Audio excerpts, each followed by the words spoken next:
सभी बच्चों का नए सत्र में स्वागत है।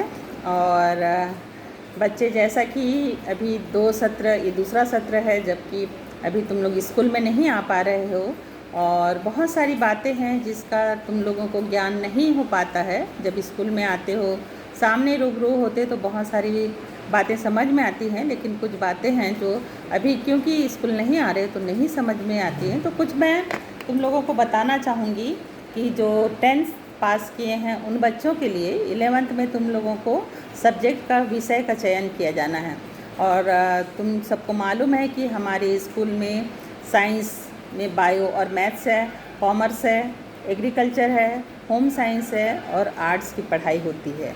और सभी बच्चों को 11th क्लास में अपने सब्जेक्ट का चयन करना होता है ताकि वो फ्यूचर में जाकर भविष्य में अपने चाहे वो नौकरी के क्षेत्र में जाएं, चाहे किसी भी क्षेत्र में जाएं, अपना भविष्य उज्जवल कर सकें। तो इसलिए यहाँ पर तुम लोगों को बहुत सोच समझ करके अपने सब्जेक्ट का चयन करना है। कोई ज़रूरी नहीं है कि साइंस या बायो ही एक ऐसा सब्जेक्ट है जिसमें पढ़ कर के हम आगे बढ़ सकते हैं।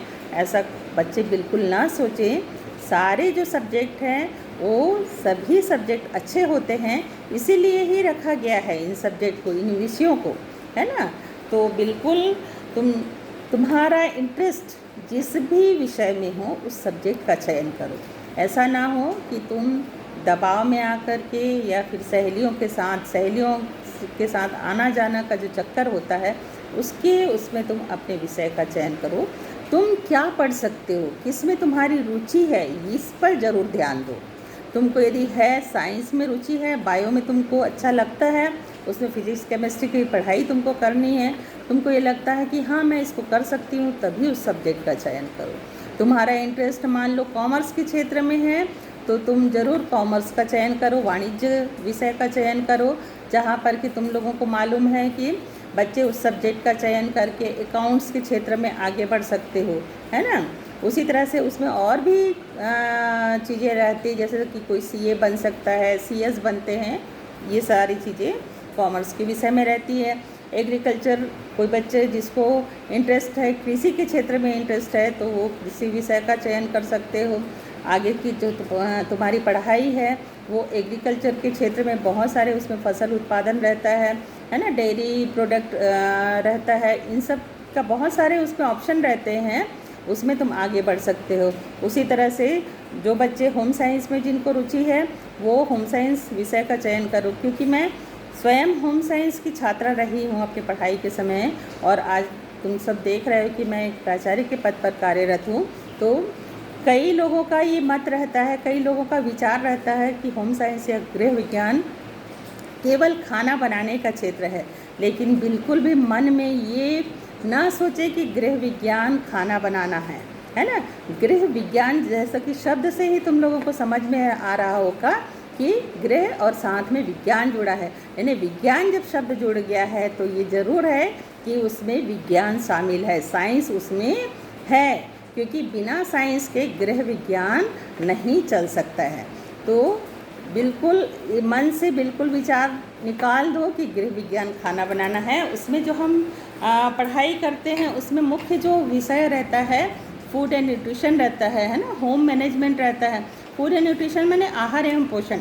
आहार एवं पोषण यानी हम जो भोजन करते हैं उसमें कौन कौन से पौष्टिक तत्व होने चाहिए जिससे कि हमारा जो शरीर है वो उसमें प्रतिरोधक क्षमता हमारे शरीर में बने रहे, हमारे शरीर का विकास हो सके, जिस अवस्था में जैसा विकास होना है हो सके, हमारा मेंटल डेवलपमेंट कैसा है, हमारा फिज़िकल डेवलपमेंट कैसा होना चाहिए, सोशल डेवलपमेंट कैसा होना चाहिए, लैंग्वेज डेवलपमेंट कैसा होना चाहिए, ये सारी बातें हम इसके अंतर्गत सीखते हैं। इसमें हम आगे जा कर के पढ़ाई करते हैं, टेक्सटाइल की पढ़ाई करते हैं, क्लोथिंग की पढ़ाई करते हैं, जिसमें कि वस्त्र विज्ञान, वस्त्र तंतु की पढ़ाई करते हैं, जिसके अंतर्गत हम फैशन डिज़ाइन को हम आगे बढ़ावा हमें मिल सकता है ना।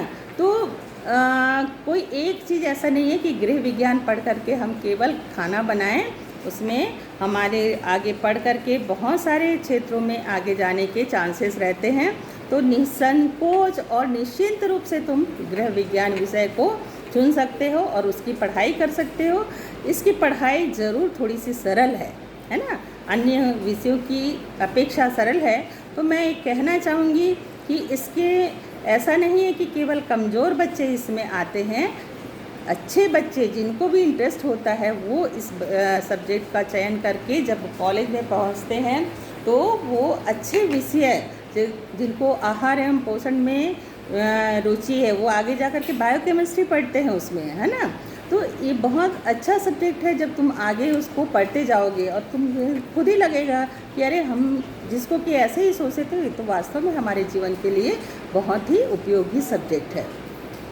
उसी तरह से आर्ट्स के बच्चे हैं, आर्ट्स के बच्चे भी उस आगे जा कर के वो कलेक्टर बन सकते हैं, IAS अफसर बन सकते हैं। उसमें जो सब्जेक्ट का चयन है वो अपने अनुसार हिस्ट्री ले सकते हैं, ज्योग्राफी ले सकते हैं, राजनीति विज्ञान पढ़ सकते हैं।